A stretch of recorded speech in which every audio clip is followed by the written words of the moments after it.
오늘은 비교와 편애를 넘어서는 사랑이라고 하는 제목으로 하나님 말씀 전하도록 하겠습니다. 자녀를 향한 부모님의 사랑은 가히 놀랍습니다. 아주 본능적으로 하는 사랑이죠. 조건 없이 무조건적인 사랑입니다.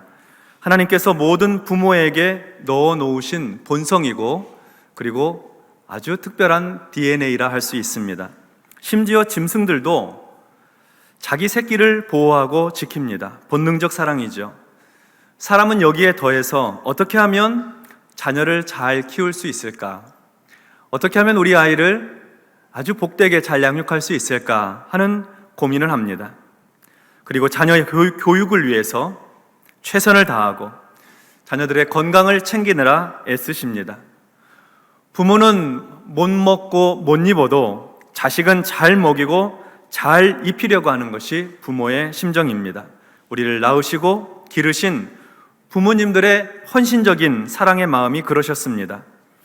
많이 배우지 못하셨고, 그리고 많이 가지지 못하셨음에도 불구하고 자식 사랑만큼은 누구보다도 크셨습니다. 일평생 수고하고 헌신하시고도 그저 자식 잘된 것으로 만족하고 감사하신 분들, 그분들이 저와 여러분의 부모님들이십니다. 그래서 그런지 부모님으로부터 받은 사랑을 생각해 보면 내가 내 자녀에게 베푸는 사랑은 늘 부족한 것 같습니다. 부모님으로부터 받은 사랑은 크고 넘치는 사랑이었는데, 조건 없는 사랑이었는데, 내가 베푸는 사랑은 작은 사랑, 제한적인 사랑, 때로는 조건적인 사랑인 것 같습니다. 자녀에게 때로 실수하기도 하고 상처를 주기도 하고, 어떨 때는 너무 높은 기준을 제시하여서 스트레스가 되게 하기도 하고 다른 아이와 비교하기도 하였습니다. 우리는 어떻게 하면 우리의 부모님 세대처럼 동물적인 본능을 넘어서서 고귀하고 숭고한 사랑으로 우리 자녀들을 양육할 수 있을까요? 하나님께서 우리에게 선물로 맡겨주신 우리 자녀들, 그 자녀들을 하나님의 자녀들로 잘 양육할 수 있겠습니까? 오늘 본문에 보면 이삭이라고 하는 사람이 나옵니다. 이삭의 아버지는 아브라함입니다.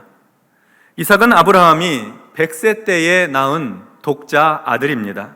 귀한 아들이죠. 이 이삭이 40세에 결혼을 하였습니다. 리브가와 결혼을 하였습니다. 하나님께서 연결해 주신 결혼, 간증이 있는 결혼을 한 부부입니다. 21절의 말씀을 보도록 하겠습니다. 이삭이 그의 아내가 임신하지 못함으로 그를 위하여 여호와께 간구하매 여호와께서 그의 간구를 들으셨으므로 그의 아내 리브가가 임신하였더니, 이삭과 리브가가 결혼을 하였는데 이 가정에 아이가 없습니다.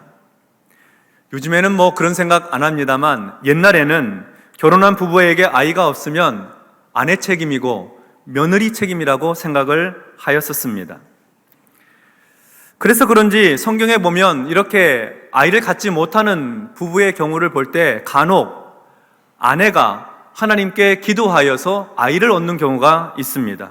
예를 들면 엘가나의 아내 한나가 임신하지 못하게 되자 괴로움을 가지고 기도하였습니다. 그래서 아이를 낳게 되는데 그 아이가 바로 사무엘입니다.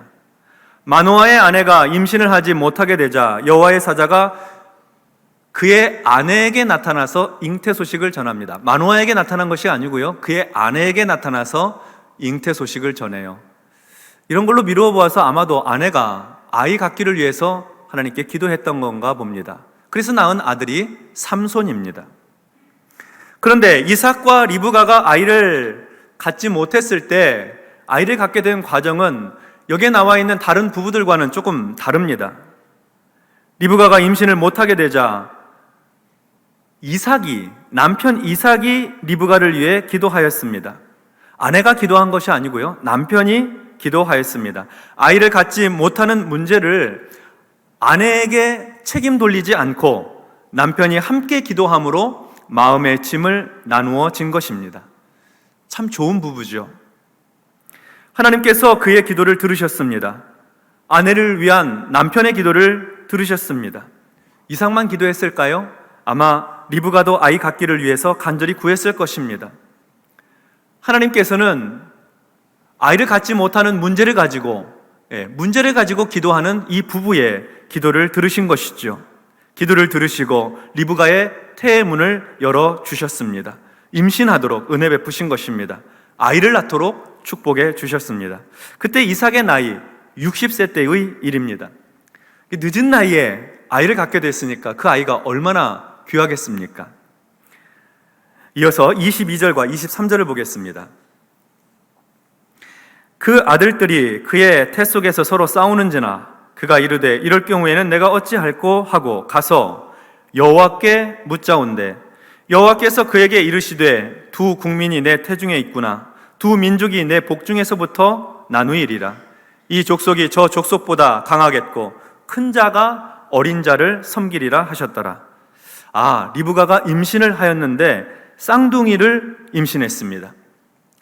이 쌍둥이가 리브가의 태 속에서 서로 싸우고 있는 겁니다. 어찌나 뒤척이고 발길질을 해대든지 리브가가 괴로워서 견딜 수가 없어요. 이럴 경우에는 내가 어찌할꼬? 계속 이런 식이면 힘들어서 어떻게 살까? 이런 말이죠. 리브가가 하나님 앞에 나아가서 이 문제를 가지고 엎드려 기도하였습니다. 이전에는 이삭이 아이를 갖지 못하는 문제를 가지고 하나님께 기도하여 응답받고, 지금은 리브가가 괴로움 가지고 아이의 문제, 복중에 있는 아이 때문에 하나님 앞에 나아가 기도하는 것입니다. 그랬더니 하나님께서 응답해 주세요. 내 태 속에 두 민족이 있구나. 두 민족이 내 몸속에 있는 동안 서로 다툴 것이다. 한 민족이 다른 민족을 압도할 것이며 형이 동생을 섬기게 될 것이다. 아이를 갖지 못하는 문제를 가지고도 나아가서 하나님 앞에 엎드려 기도하여서 아이를 얻고, 임신했는데 너무 괴로우니까 그 문제 가지고 또 하나님 앞에 나아가 간구할 때에 하나님께서 그 문제를 들으시고 응답을 해 주신 것이죠. 리브가에게 주신 응답은 앞으로 아이들이 어떻게 될 것인지 아이들의 미래에 대한 예언적 응답이었습니다. 이삭과 리브가는 이러한 과정을 통해서 어떻게 좋은 부모가 될 수 있을지 배워왔습니다. 가정에 문제 있으면 아이 갖지 못하는 문제 때문에 하나님께 기도했더니 그 문제를 풀어주시더라. 잉태한 아이들이 속에서 너무 다투느라고 너무 힘들었는데 하나님 앞에 그 문제 가지고 나아갔더니 하나님께서 그 문제를 풀어주시고 앞으로 아이들의 미래까지도 알려주셨더라. 가정 안에서 아이들 양육할 때 문제 있으면 기도해야 되겠구나, 하나님 앞에 가지고 나가서 엎드려야 되겠구나 하는 것을 이삭과 리브가가 깨닫게 된 것이죠. 이제 24절부터 26절까지의 말씀을 보겠습니다. 그 해산 기한이 찬즉 태에 쌍둥이가 있었는데 먼저 나온 자는 붉고 전신이 털옷 같아서 이름을 에서라 하였고, 후에 나온 아우는 손으로 에서의 발꿈치를 잡았으므로 그 이름을 야곱이라 하였으며, 리브가가 그들을 낳을 때에 이삭이 60세였더라. 리브가가 만삭이 되었습니다. 해산할 기한이 찼습니다. 아이를 낳습니다. 역시 쌍둥이입니다. 먼저 나온 아이는 몸이 붉은 빛입니다. 대부분의 아이들이 사실 갓 태어나면 몸이 좀 붉습니다. 그런데 이 아기는 다른 아이들에 비해서 훨씬 더 빨갛습니다. 그래서 이 아이가 나중에 장성해서 이 아이의 후손들이 생기게 되는데 그 후손의 그룹을 가리켜서 에돔이라 그렇게 표현했습니다. 붉다는 뜻입니다. 그리고 이 아기에게 특징이 한 가지 더 있었는데, 갓 태어난 아기 몸에 털이 많아요. 마치 털옷을 입은 것처럼 털이 많았어요. 그래서 이름을 에서라고 짓습니다. 털복숭이라는 뜻입니다.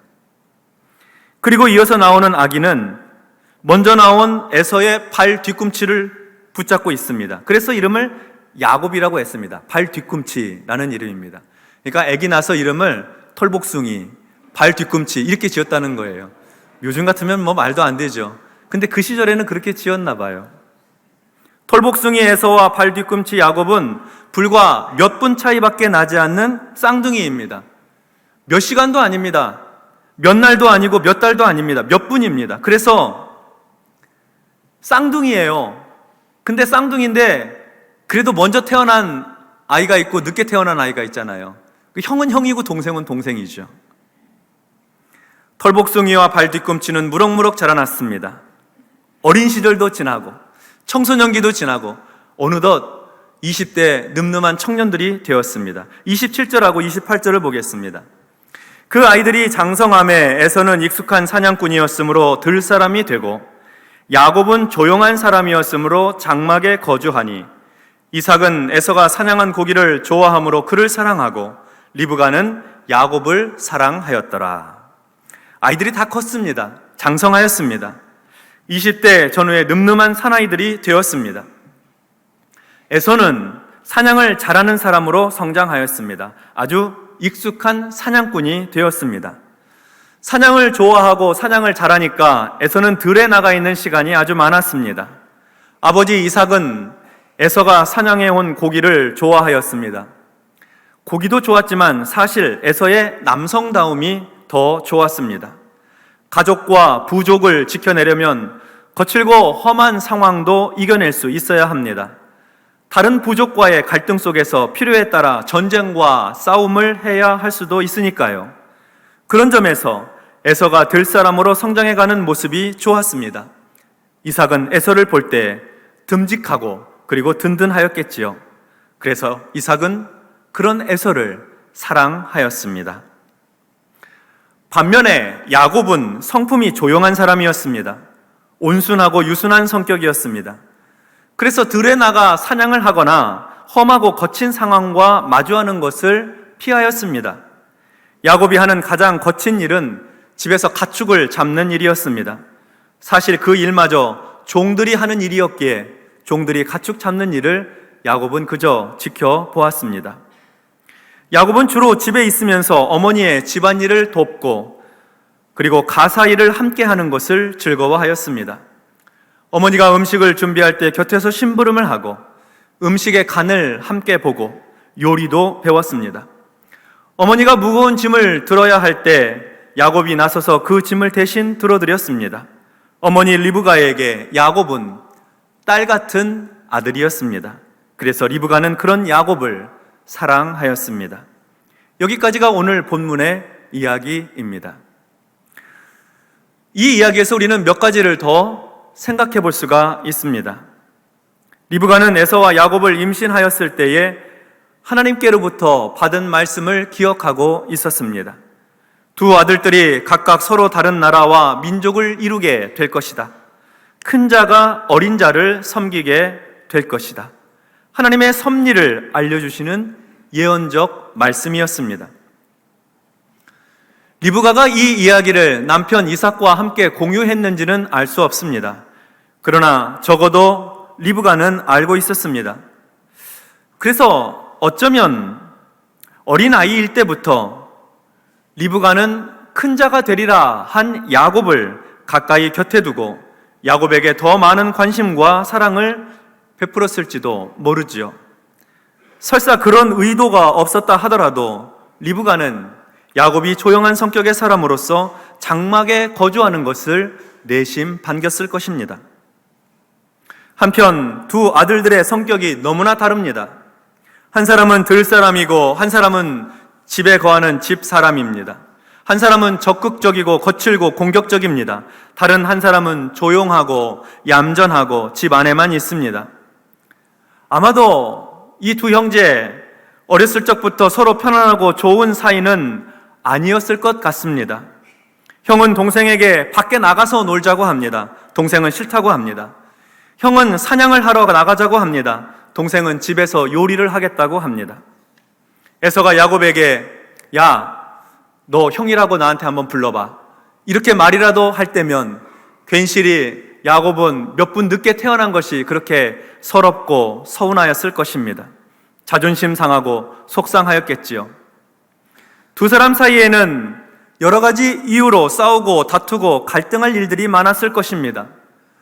본래 형제들이야 서로 싸우면서 크기 마련이지만 에서와 야곱은 성격과 성향의 차이 때문에 더 많이 싸웠을 것입니다. 그리고 어쩌면 거칠고 들에 나가서 사냥을 하는 힘센 에서가 야곱을 좀 괴롭혔을지도 모르죠.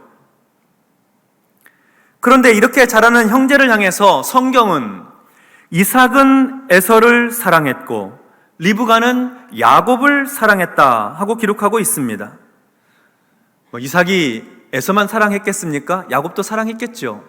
리브가도 야곱만 사랑했겠어요? 에서도 사랑했겠죠. 형제니까요. 자기가 낳은 자식이니까요. 그런데 이삭이 에서를 사랑하고 리브가가 야곱을 사랑했다고 하니까 이 말씀을 통해서 우리가 짐작해 볼 수 있는 것은 이삭은 에서를 편애했고 리브가는 야곱을 편애했겠구나 하는 것입니다. 편애는 사실 사랑의 기준이 아이에게 있는 것이 아니라 부모 자신에게 있는 경우가 더 많습니다. 나에게 잘하는 아이 더 사랑하게 되고 나하고 더 잘 맞고 잘 통하는 아이를 더 예뻐하기 마련이니까요. 그래서 편애는 나 중심적인 사랑이라고 할 수 있습니다.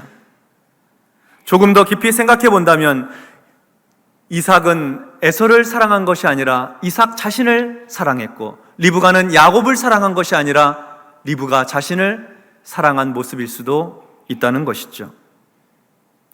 자녀의 입장에서 볼 때 부모의 편애는 비교로 이해됩니다. 에서는 아버지가 야곱보다 자기를 더 사랑한다고 느꼈습니다. 아버지가 동생과 비교하여서 내가 더 낫고 내가 더 사랑스럽다 하는 것을 음으로 양으로 표현했던 것이죠. 어쩌면 이삭은 종종 에서에게 야 에서야 네가 야곱보다 낫다. 네가 야곱보다 더 용감하고 더 씩씩하다. 그러니 네가 형으로서 이 가문을 앞으로도 잘 이끌어가야 한다. 그렇게 말하면서 야곱과 비교하며 에서를 칭찬했을지도 모릅니다. 그리고 어쩌면 리브가는 종종 야곱에게 야 네가 에서보다 낫다. 야곱 네가 에서보다 더 차분하고 더 섬세해. 물리적인 힘은 에서가 셀지 모르지만 엄마는 안다. 결국 네가 더 큰 사람이 될 거야. 네가 형보다 더 높은 사람이 될 거야. 이렇게 에서와 비교하며 야곱을 칭찬했겠지요. 하나님의 계시도 있었고 야곱과 마음이 더 잘 통했으니까요. 성경에 에서와 야곱이 성장하는 과정에서 또 성장하였을 때에 에서와 야곱 사이에 있는 이 갈등과 긴장에 대하여 문제들에 대하여 있을 수 있는 어려움이잖아요. 그런데 이런 어려움이 있을 때 문제가 있을 때 이삭과 리브가가 하나님 앞에 이 문제 가지고 기도했다는 기록이 없습니다.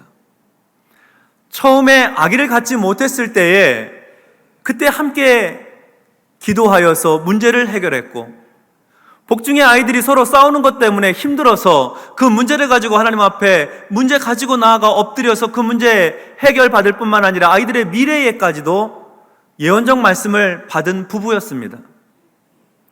그런데 이삭과 리브가는 지금 에서와 야곱 사이에 있는 이런 긴장감, 서로 다투며 싸우며 자랐던 그 모습에 대해서는 그것이 문제라고 생각하지 못했던 것일까요?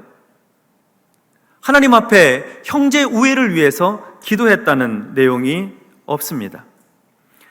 만약 에서와 야곱을 위해서 이삭과 리브가가 어렸을 때 성장할 때 서로 다툴 때마다 기도해주고 형제가 우애하며 지낼 수 있도록 그렇게 도왔다면 하나님께서는 그 기도를 들으시고 응답해 주셨을 것입니다. 비록 아무리 큰 자가 작은 자를 섬기게 될 것이고 이 족속이 저 족속보다 강하고 두 나라 두 민족으로 나뉠 것이라는 하나님의 섭리와 계시가 있었다 하더라도 부모로서 리브가와 이삭은 야곱과 에서를 우애 좋은 형제로 자랄 수 있도록 양육해야 했습니다. 강한 자는 약한 자를 배려하도록 키우고 어린 자는 큰 자를 존중하도록 양육해야 했습니다. 결국에는 하나님께서 섭리하신 대로 두 형제 사이에 일들이 일어나겠지만 그 과정이 서로에게 큰 상처가 되거나 형제들의 관계가 파국으로 치닫지 않도록 노력했어야 됐다는 것이죠. 그렇게 양육하는 것은 하나님의 뜻을 거스르는 일이 아니었습니다. 오히려 비교와 편애를 넘어서는 부모의 사랑을 받으며 건강하게 잘 성장하였을 것입니다. 만약 그랬다고 하면 나중에 에서와 야곱 사이에 20년이나 20년이나 서로 경멸하고 분노하고 죽이려고 하고 싸우고 다투는 일이 아마 없지 않았을까요? 성도 여러분, 부모님의 사랑은 하나님의 사랑에 가장 가까운 사랑의 모형이라고 합니다. 그런데 우리가 경험한 바와 같이 자녀를 키우다 보면 하나님의 사랑보다도 인간적인 사랑이 앞설 때가 더 많이 있습니다. 자녀의 마음을 아프게 하기도 하고 상처를 주기도 하고 부모의 욕심 따라 키우려다 보니까 자녀를 힘들게 할 때도 있었습니다. 인간의 사랑은 가끔 보면 참으로 자기중심적인 사랑이다 하는 생각을 합니다. 무의식적으로 비교하기도 하고 편애하기도 합니다.